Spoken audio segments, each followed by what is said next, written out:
Temporarily from the outskirts of Atlanta, Georgia, this is Daryl W. Perry, host of FPP Radio News for Friday, June 24th, 2016. Silver is trading at $17.94 per ounce. Gold is valued at $1,330 per ounce. And according to BitcoinAverage.com, the average price of Bitcoin is $664.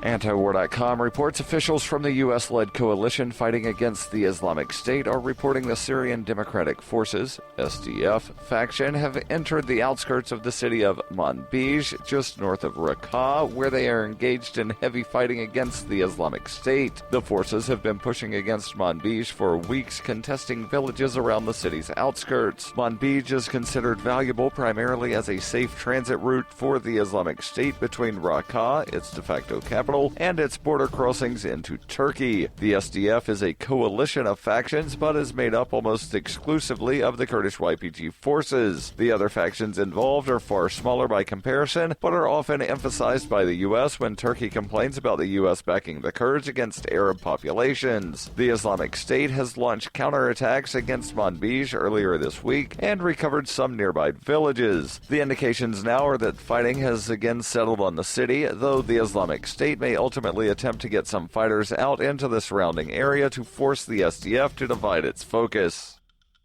For nearly 40 years, Robertson Roberts brokerage has been a trusted source for buying and selling precious metals like gold and silver. They also take Bitcoin for precious metal purchases and have permanently removed the minimum purchase amount for all orders paid in the digital currency. Call Robertson Roberts today for knowledgeable advice on buying and selling precious metals and a forward-thinking approach to new technologies. 800-874-9760 or visit online at rrbi.co.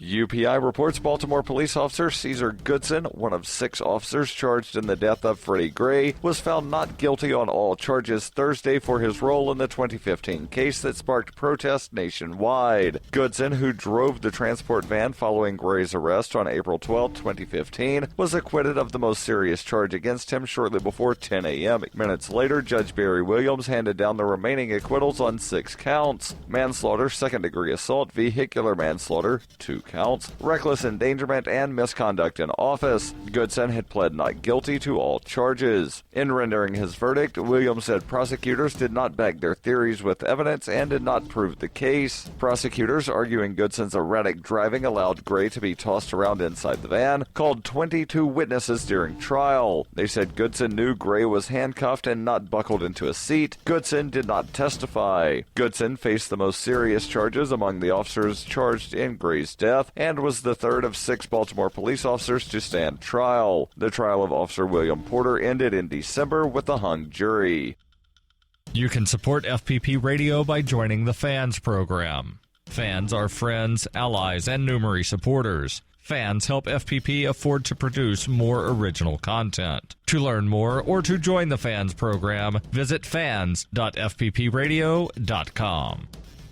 Reuters reports the U.S. Supreme Court on Thursday blocked President Barack Obama's plan to spare millions of immigrants who were illegally in the country from deportation in a split ruling that heartened political foes who had accused him of overstepping his powers. The 4-4 ruling, coming 7 months before Obama's term in office ends, marked the latest success his Republican adversaries have had in thwarting a major policy initiative of the Democratic president. Obama had hoped that overhauling the U.S. immigration system and resolving the fate of an estimated 11 million people in the country illegally would be part of his presidential legacy. The ruling is likely to further amplify the role that the immigration issue will play in the run-up to the November 8th presidential election, in which voters will pick Obama's successor. It also leaves in legal limbo the roughly 4 million people Obama's actions was meant to help. Obama unveiled his plan in November 2014. It was quickly challenged in court by Republican-governed Texas and 25 other states that argued that Obama overstepped his powers granted to him by the U.S. Constitution by infringing upon the authority of Congress. Because the court was split, the 2015 lower court ruling invalidating Obama's plan was left in place. The plan never was implemented because the lower court had blocked it. Obama said the U.S. immigration system has been broken for 2 decades and that this ruling set it back even further.